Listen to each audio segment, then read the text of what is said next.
What is up, Team Apex Hunters here, and today we're opening a booster box of the Japanese set Battle Partners. So in English, we got this in our set Journey Together, which I have opened one of the English enhanced booster boxes of. But of course, in Japan, they just have their standard booster boxes here, which are starting to go down in price just a little bit, under 80 bucks now, which is still pretty expensive, of course, for a Japanese booster box when the standard price several months ago was around $45. So pretty crazy. But of course, in this set, guys, we have the really cool trainers Pokemon, the owners Pokemon there. Of course, looking for that Lily's Clefairy or that Zoroark, or of course the Hop Station. So let's crack this open this box today, guys. We got 30 packs to go through. Let's see what we can find. Alright, my English booster box, I had some pretty decent luck, so I'm pretty stoked to crack open these 30 packs here today and see exactly what we can find in this Japanese booster box. Alright, 30 packs of Battle Partners here to go through. Let's see exactly what we can find, what owners Pokemon we can find in this booster box. I think it's just one to the front for the Japanese sets, yep. And let's see what we can get here in our first pack. It's going to start off with the Holotype Rattata. Very cool. Pretty stoked for NAIC. I did officially sign up for yesterday. And yeah, as of recording of this, and I am pretty stoked to be playing in that. That's going to be in, of course, New Orleans in June. So about mid-June. Pretty stoked. I've never been to New Orleans, so it's going to be a whole new experience for me there. And yeah, really hoping to do better than I did in Atlanta. I don't think I spoke about Atlanta yet. I did go 3-2-2 playing Raging Bolt, so not the worst. I did get knocked out in round 7. I could have kept playing to try and get some points, but I was pretty exhausted, to be honest, by the end of that. After playing 7 rounds that day, I was just kind of down to drop and enjoyed the rest of Atlanta with my girlfriend for the remainder of Sunday, or sorry, night into Sunday, of course. Ooh, we got pulled there with the Mammoth 1 EX. It's actually a really cool card that I actually want to play. It does more damage based on every stage 2 you have, I believe, at the attack. So yeah, seems pretty strong, but really cool pull. Nice. For NAIC, though, seeing as it's the last major of the season, at least for NA, the last one I'll be playing in for sure, I am going to play out as many rounds as I possibly can, so until I'm sort of like forced to drop. I know it's a 3-day event, so I need to look into, honestly, how more of that structure works. Oh, we got the ferret, I believe. Ferret, the art rare. Oh my god, that is so cute. This photorealism artwork is just so cool. Very, very nice pull. But yeah, so regardless of, you know, whatever I do in NAIC, as far as the round goes, I want to play as much of that as possible. So pretty stoked with that. I know it's a 3-day tournament. I believe it starts on Friday and goes all the way through to Sunday. So I'm not sure if, you know, you can play in the other days, of course. Oh, nice. You got the Japanese Zoroark EX. Very, very cool. Even if I can't continue playing, though, in the major, I will want to play in side events the rest of the weekend, of course, trying to play in cups or challenges I may have planned, or just other side events to get in some more Pokemon for the end of the season there, of course. And then next season, I do plan on playing a little more intensely than this season, of course. For those who don't know, I did start actually playing the game again in December, going to cups and challenges and stuff like that. I've gone to now 2 regionals, San Antonio, which I did terrible, went 0-3, my first regional, and then of course, ooh, nice, got a Hollow Magearna there. And then of course, I went 3-2-2 there in Atlanta, so a little bit better results, so I'm pretty stoked about that. But now, going forward next season, I do want to play in more regionals, as many as I possibly can, just to get more experience, and of course, try and make a Worlds invite next season. I knew this season, though, starting halfway through, I wouldn't be able to get a Worlds invite just because of, I technically could have, but knowing my skill level and how many tournaments would have required to get there, it would have been really pretty impossible. I would have had to, you know, have done really, really well in several tournaments. And of course, I know I'm not at that skill level yet, so I knew I wasn't going to be able to do it. So this is my practice season. Oh, very nice. We got the Maractus art rare. Some really, really cool artwork here as well. I love these simple artworks here. These sort of like bold designs. Very, very cool. But yeah, I've basically been taking this season as a practice season, getting used to the regionals and all that. And of course, the true stamina it takes to play Pokemon all day long. The mental stamina and physical stamina, to be honest, because that food you can get there, guys, is not great. It's not nutritious. And yeah, so I need to sort of get better about dealing with all that. But it was I did pretty good there, of course, playing 7 rounds deep in Atlanta. That was a lot of fun. But I'm pretty stoked for this next season. Oh, nice. We got these sort of art, the full art with these sort of like the ghost train in the background. I like these artworks a lot. Really cool. The Zoroark EX. Oh my god, that's a beautiful card. Very stoked with that pull. I definitely feel myself getting better as a player, though. I'm pretty stoked with my progress so far, so I'm definitely looking forward to the next season. Like I said, going pretty hard, trying to play in as many regionals as I can, of course, trying to max out all of my cups and challenges, which I'm still trying to do this season.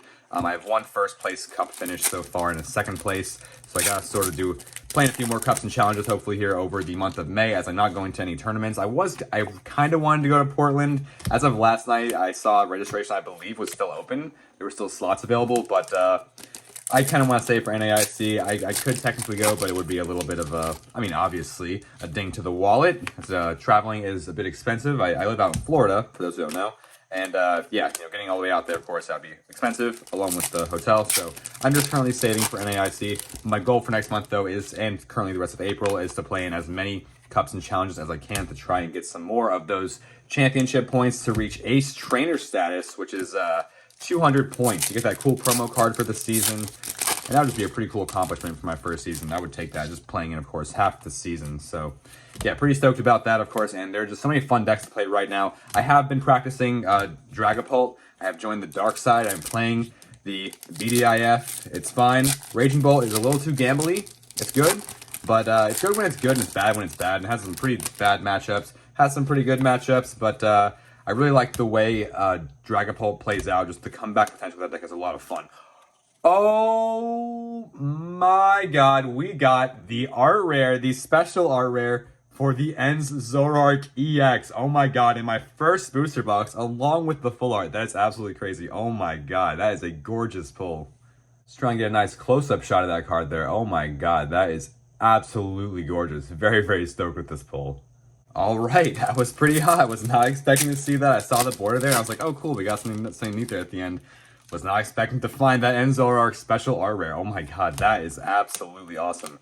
Well, that is an amazing booster box. We got the full art, the regular version, and the special art rare. Oh my god, I'm not even sure what that card's going for right now. I think the Japanese one's like maybe around the $60 to $80 mark. I don't know, don't want to overshoot it, but I know it's all of those cards have gone down a little bit. I think the Japanese Luis Clefairy actually though is more expensive than the English one now. The English one is sitting at under 200, and the Japanese one I believe is over 200. But I'm just very personally stoked with that pull because that is the probably one of the special art rare that I liked the most in the set is that Ends Zoroark. So pretty stoked to have that in Japanese for my collection. Really, really cool pull. And let's see what we can get to. We still have a few packs left to open, of course. We have some regular EXs to pull. I think we have one more regular art rare to pull. Ooh, yeah, so yeah, let's see what we can get. Of course, I do want to open more of this set. Like I said, guys, the booster box prices are going down. So if you want to start chasing for that Luis Clefairy, I think now would be the time to do it. Prices may continue to drop a little bit, but sitting at $78 or so, I believe, market price is not too bad for these booster boxes, of course, especially considering the value of a lot of these singles. And ooh, nice, we got a Hopzation EX. Very, very nice. The Hops deck is definitely a deck that I've been looking at. As I play against it a lot on the ladder, it is a pretty strong deck. It's a lot of people I know talking about it and stuff are kind of saying things along the lines of, oh, it's a lot of fun, but it's not like the best deck. And it might not be the best deck, but I think it's a pretty decent contender if you want to have like a decent run at an event. I mean, especially at a cup or a challenge. I'm not, I wouldn't say I'm good enough to give you some regional advice, but for a cup or a challenge, I mean, that deck's pretty good. It's a lot of fun online for sure. And yeah, pretty strong, especially into decks, like my Dragapult deck, unfortunately, that run Badoo, that insta-strike attack just does 30 damage to something on the bench, so they could just snipe, if I have a second Badoo on the bench, they can knock out both my Badoos, which is pretty unfortunate. So yeah, it's a pretty good card, of course, and it can do a hell of a lot of damage, of course, with those Hops Snorlaxes, and one less energy with the Hops Choice Band is pretty strong. We got a Hollow Lycanroc there. I think, is that the Lycanroc? I think I saw people maybe building with that as well. I'm not too sure. I know we're seeing a lot of pretty interesting stuff, of course, post-rotation. Really fun times here in the TCG. Now, every set that comes out, we'll just have some more stuff. So I'm pretty looking really forward to the evolution of this format as well. Deciding what I want to play going forward. 2 packs left here in this booster box, guys. See what else we can find. So far, though, I am looking at for NAIC, potentially Dragapult or Goldango. I like both those decks a lot, of course. Those are 2 of the pretty popular decks right now. But we're going to have to see what comes out of Destined Rivals as well. Nice, we got the Iono's Bellybolt EX. Very nice selection of trainer Pokemon in this box. And the final Battle Partners booster pack I have from this booster box. Let's see if we can find anything else in this very last pack. I think we have one more art rare to pull, so I think we're probably going to find that art rare in this pack, so that's pretty exciting. Let's see what we can find. We got ourselves, yep, nice, the Hops Wooloo. Very, very nice pull. Let's go over all the pulls there for my first booster box of Battle Partners. First, we got that Mamoswine EX there. Really, really cool card. Good card I want to build with, actually. Then some Trainers EXs here, of course, starting with the Iono's Bellybolt there. And, of course, we got the Hopzation EX as well. And the Ends Zoroark EX. Really, really cool cards there. Our art rares here, we're going to be the Hops Wooloo. Love this artwork there a lot. I believe I have this in English, I think. Did I pull this? I'm not too sure. I forgot. I have the Japanese copy, though. Very, very cool. And, of course, we have the Maractus there. I love this artwork there a lot. And a lot of people are actually kind of using this card as well for its ability. Pretty cool pull there. And then, of course, the Ferret here, the Ferret. I love this card a lot. This super, super cool artwork here. And, of course, this I've seen a lot of people posting this, actually. Has a little white dot over here up in the corner above the head. I can't even tell if the camera's picking that up or not. But, yeah, I think I've seen some people posting that before. But, hey, still a really cool card. Love the artwork there a lot. And, of course, we got the Zoroark EX full art there. Absolutely gorgeous card. I love that with the trainer Pokemon, the owner in the background, the trainer there. Really, really, really cool. Love that card a lot. And, of course, we got the Zoroark EX special art rare. Now, of course, this is the absolute banger in this booster box. Super, super stoked to have this in my collection. Such gorgeous artwork, and of course, a beautiful texture on that card as always. Thanks so much for watching. Subscribe for daily Pokemon trade card game content. I'll see you in the next video. Good luck in your pulls, and have a good one.